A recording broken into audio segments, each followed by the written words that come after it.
Assalamu alaikum rahmatullahi wa barakatuh. Please excuse the way this video looks. I'm obviously in the car. I'm obviously recording from my phone, and I obviously don't have an iPhone. Don't want an iPhone. But I wanted to share, I just finished watching, literally just came fresh out the movie theater from seeing The Woman King. And I just wanted to share my raw, uncut reaction to it without backbiting, without tearing it up or over, praising it. So just wanted to give my sense because I feel like this movie is just these constant themes that's being propagated and that's being pushed on our culture, society, way of life, however you wanna word that. Subhanallah. So at first I wanted to do a video where I talked about before, like what did I think it was going to be about, and then get my reaction to kind of see what the difference was. I thought that would be kind of interesting, but the movie didn't disappoint because it kind of was what I thought it was going to be. So I have notes. I literally was in the theater. My kids had a Pringles can, and at first I was writing on it in the dark, and then I said, let me use my phone. So I just dimmed it and I just started writing my notes. And so I cannot record and look at my notes at the same time. So I may do another video where I get into a little bit more detail about just my perspective and my opinion and how it resonated with me as a descendant of people that were enslaved, and as a descendant of the African diaspora, and subhanallah.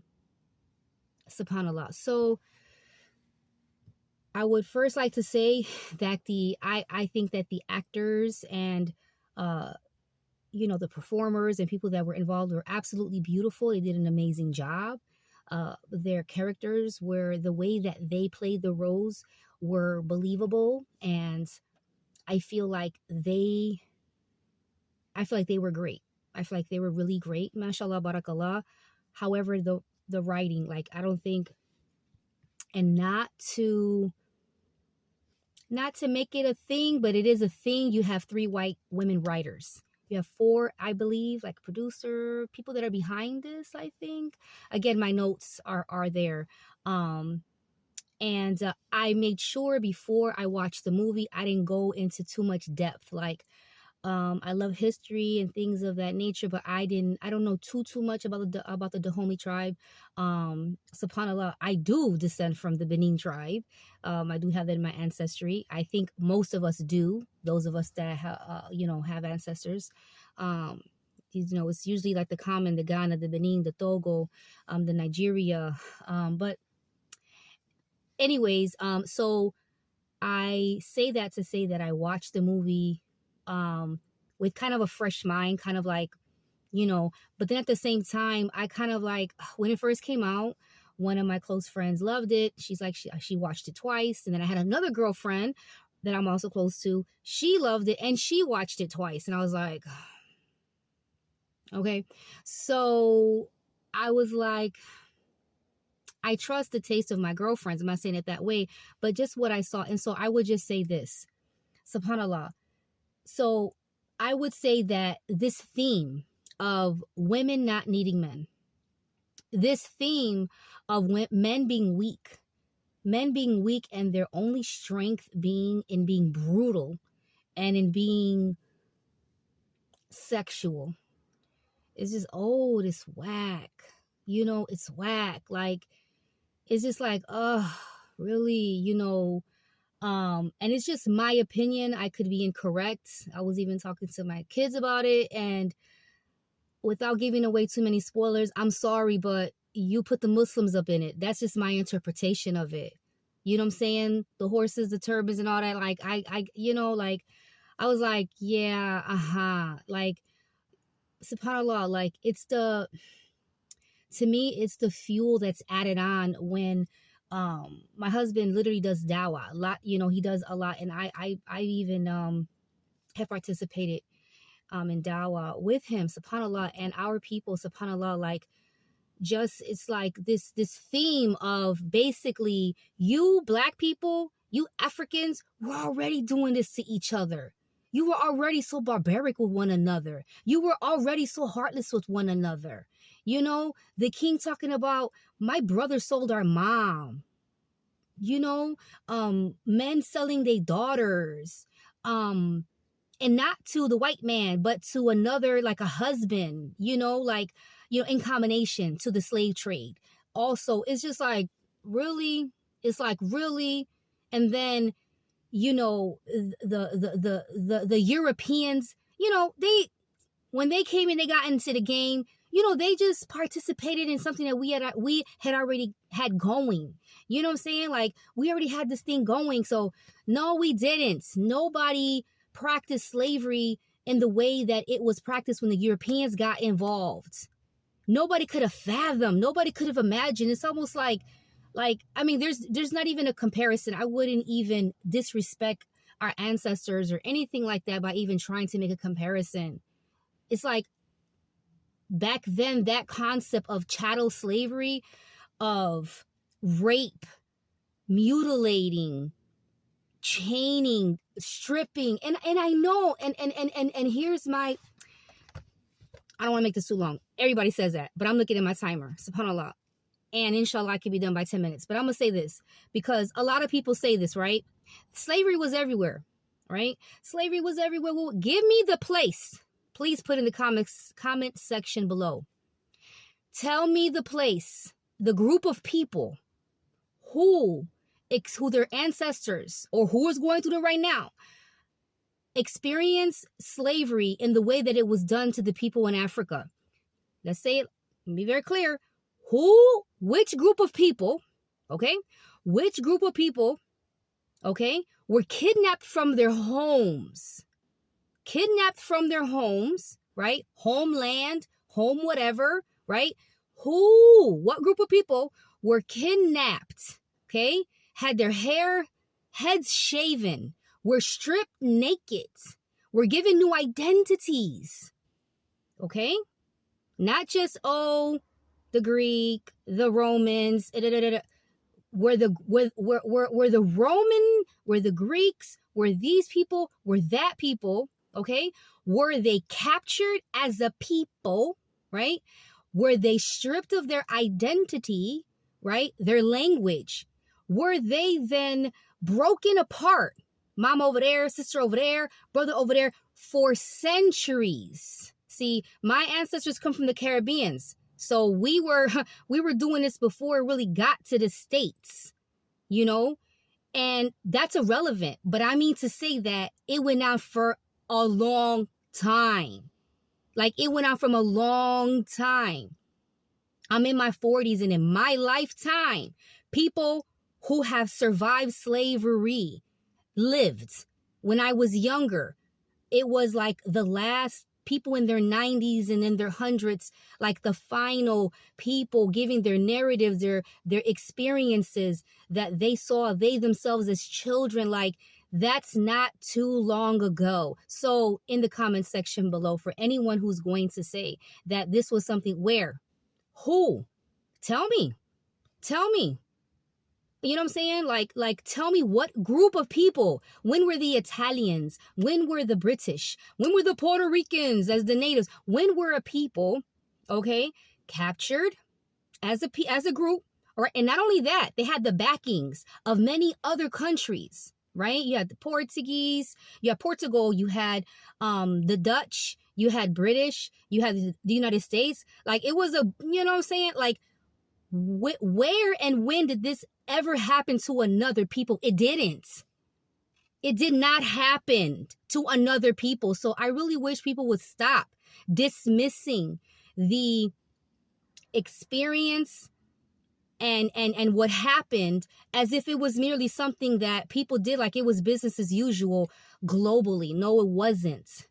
No, it wasn't. And if it was, please correct me and give me the country, give me the group. I'm talking about, don't tell me like this little bitty tribe. Do you know what I'm saying? We're talking about the continent. Okay, we're talking about the continent of Africa which if I'm correct, is the second largest continent, right? First or second largest continent on the planet. All right. And it was carved up by these European countries. Okay. And I mean, I've never met a people. I've never met a people that were like, we're Mexican. We're Mexican, but we're only Mexican because we're ethnically German because 300 years ago they rounded up 1 million Germans. They shaved our heads. They stripped our identity. We couldn't speak our language. And then they dispersed us to different corners of the globe. And then they continued an entire cycle to keep us oppressed and to convince, each other and themselves that we weren't human. When did this ever happen? It never happened. It never happened. Okay, so back to the movie. Please forgive me. And I'm already at 11 minutes.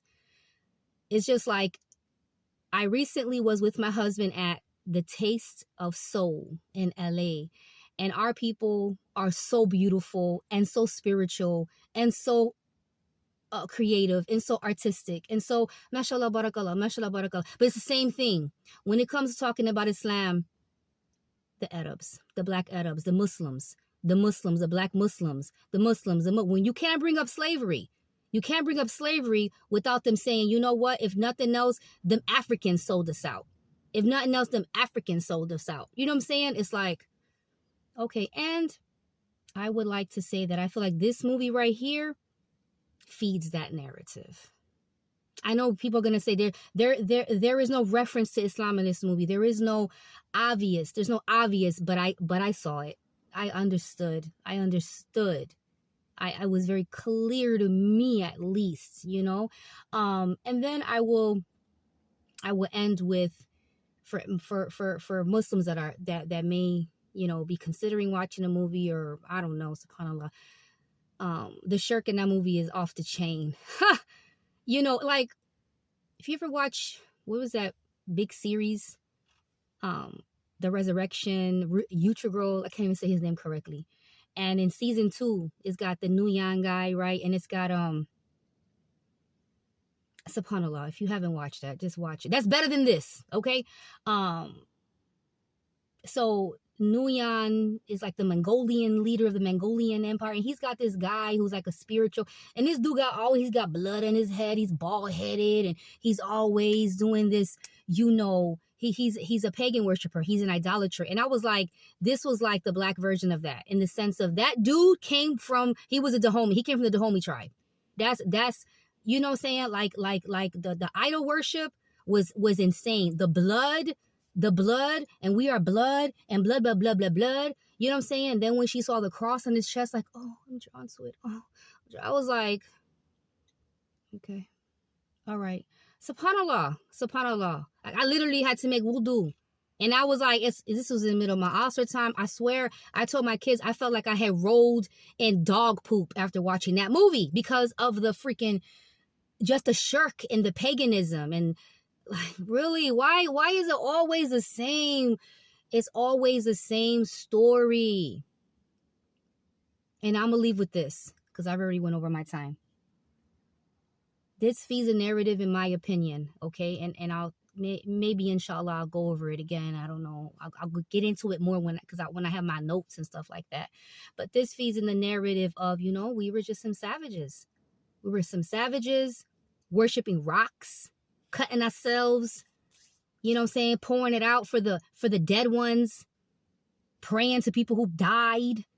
Okay, we were worshiping rocks and twins and do it, you know what I'm saying? And then we started to sell each other, you know what I'm saying? We started selling each other, and then the crazy Muslims, the Africans that converted to Islam, you know what I'm saying? They let the Arabs influence them. And they started the church, the whole slave stuff, you know what I'm saying? And the white people, you know what I'm saying? I mean, white people they barely in the movie. They barely in the movie. The villain is a black man. Ain't that something? I'm not surprised. SubhanAllah. So I would say don't watch it. SubhanAllah. Nah. I mean, and I'm not one that really hates too much of movies. Like I said, I feel like the actors, the people in it, beautiful, beautiful. I can't wait to go to Africa. I've never been yet.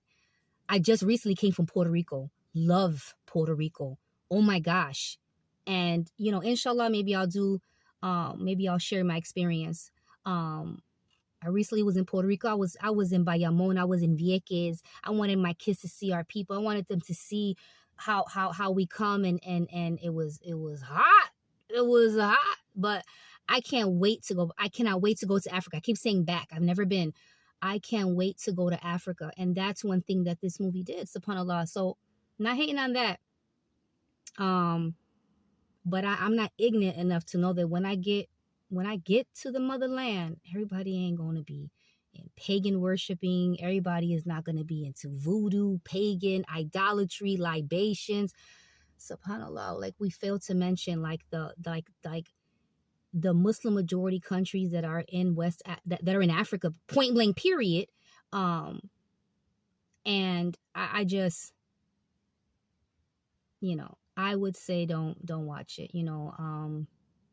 And I'm a fan of Black Panther. I love the movie Black Panther, and I know there was some shirk, and maybe my iman wasn't that high when I watched it back then, and maybe I missed some things. So I'm not defending any movies. First of all, movies are whack, period. They're not real, you know, especially if you are if you're not going to come out of the movies and think of Allah and, you know, want to worship God, not these deities. If you can't do something that brings you closer to God, that brings you closer to the oneness of God, and that reminds you of God and increases in your reverence and in your love of Allah subhanahu wa ta'ala, then you don't need to watch it. You know, and like I said, watching this movie, it made me just feel like, ugh. It made me feel like, you know what I'm saying? It's just like, my son was like, it's okay, Mom. It was a little bit of shirk. It was a little bit of, you know, but that's okay. That's okay. I was like, you know what? That would be like if I fed you a meal and I'd said, it's your favorite meal. It's got all the things that you like. It's got, you know, different courses. It's got dessert. It's got this. But you know what? There's a little bit of dog poop in it. Just a little bit. Just a little bit of dog poop. It's okay. Would you say, oh, well, it's okay. It's, you know, it's all right. You know, it's cool. You know, the brownies are great. Everything else is fine. No. All right. Assalamu alaikum wa rahmatullahi wa barakatuh.